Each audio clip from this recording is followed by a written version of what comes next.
All right, I'll call the Finance Committee meeting to order. Everybody have a chance to take a look at the minutes? Move to approve? Second. We've got a motion and a second to approve the minutes. Any discussion? All those in favor? Aye. Aye. Opposed? Motion's approved. Approved claims in the amount of $225,575.26. Move to approve? Second. Motion and second to approve. Discussion? All those in favor? Aye. Aye. Opposed? Motion's approved. Approve the operator licenses for Rachel Palmietto, Kimberly Brundage, and Mariah Wadman.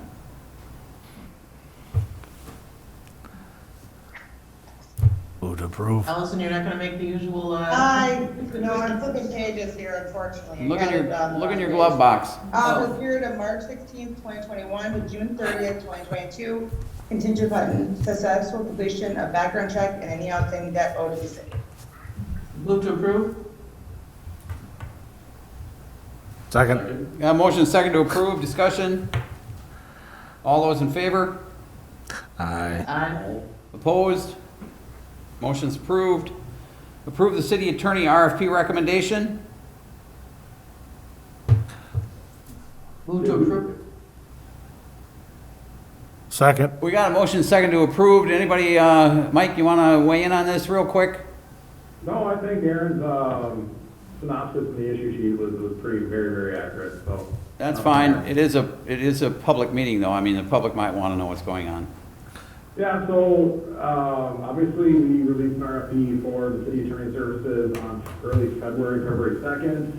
Deadline for submittals was March 1st. We received one response from Edward Lambert, which was not surprising to us, understanding that, some of the other firms in the area that might have put in their, put their hat in the ring, represent some neighboring communities or have a conflict already. So we did get one proposal from Edward Lammers with Nick as the primary attorney that would represent the city. We think he'll do an excellent job. It's a little bit, I feel like unfortunate because, it'd be nice to have him on our side of the table. All right. Real quick though, is the comparable cost within line of what we've done in the past? I mean, Catherine's been here forever and I know we did that with the one increase. Is it comparable? And I don't know if it's public record. That determination, I mean, the hourly rate is set out, I think it's within reason, certainly. So it's 200, 225. Just want to go through that, Nick, a little bit? Yeah, I'd be happy to, Randy, thank you. Can everybody hear me okay? Yep. Okay, good. Yeah, so we modeled our rate off of what we do in other communities. The rate that we're proposing is $200 an hour. But we also have a model that also includes the use of other lawyers in our office, and we do rely heavily on paralegals for drafting. So in large part, you're going to see a lot of your drafting costs will come out of our paralegals as opposed to our straight fees for the lawyers that are doing the work on the files. So in total, I've looked at what Catherine has charged in the past. I've looked at what we've done in other communities, including the communities that I've represented, and I think it's going to be very consistent with what you've experienced. Obviously, the rate is higher for development.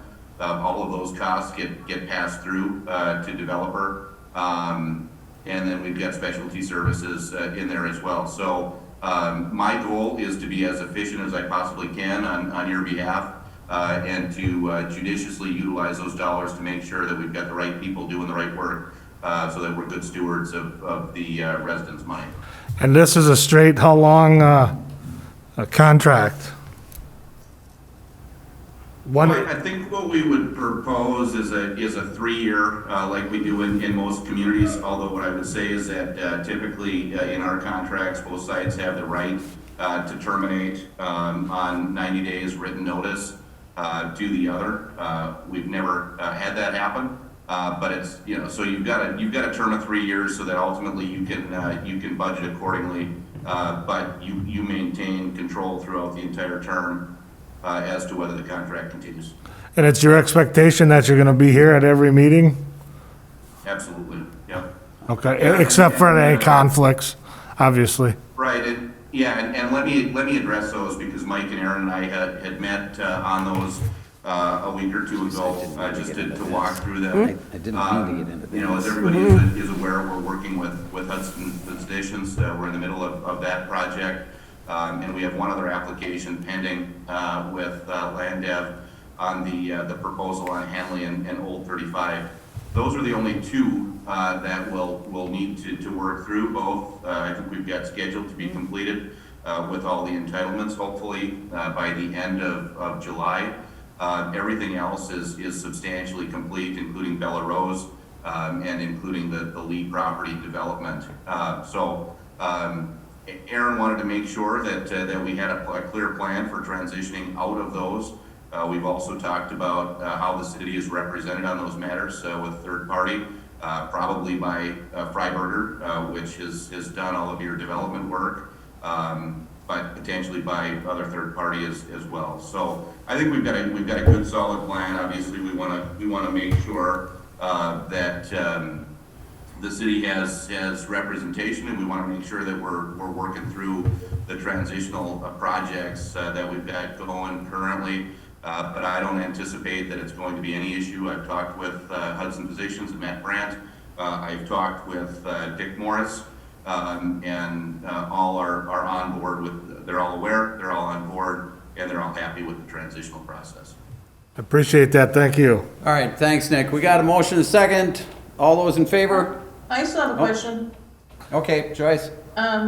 It says we are also willing to offer the city a retainer-based structure as we do with the city of New Richmond and many other communities.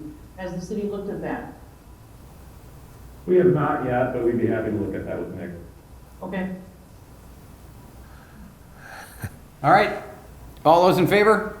Aye. Aye. Opposed? Motion's approved. Approve the city prosecutor 2021-2022 fee agreement.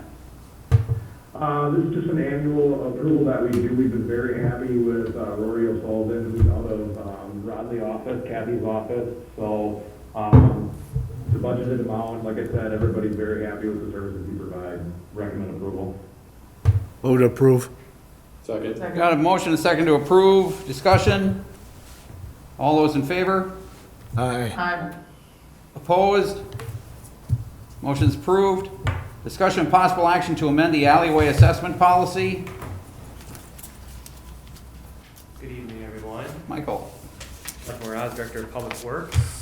Here I am. In front of you tonight is a proposal to amend the alleyway assessment policy.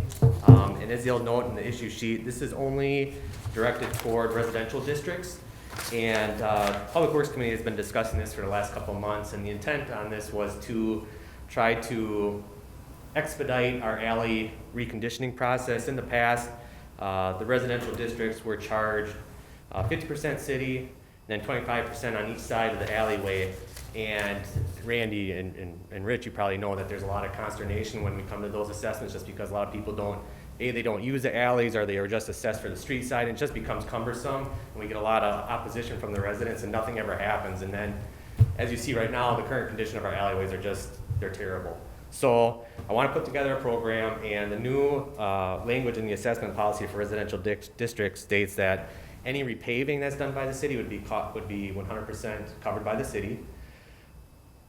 If there's reconstruction, so if there's like curb and gutter or underground utilities that need to be replaced, it would go back to the 50, 25, 25. And then any new construction would also be 100%, which is the current assessment. So we're just trying to, like I said, change the language to make it easier for the city to go in and take care of these alleyways so that everybody ends up happy and alleyways end up in good condition. So any questions?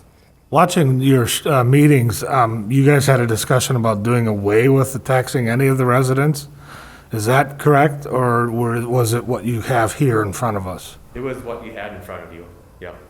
We didn't want to get away from the 100% for new alleyways. We wanted the residents to have some skin in the game if they come and request a new alley, so on and so forth.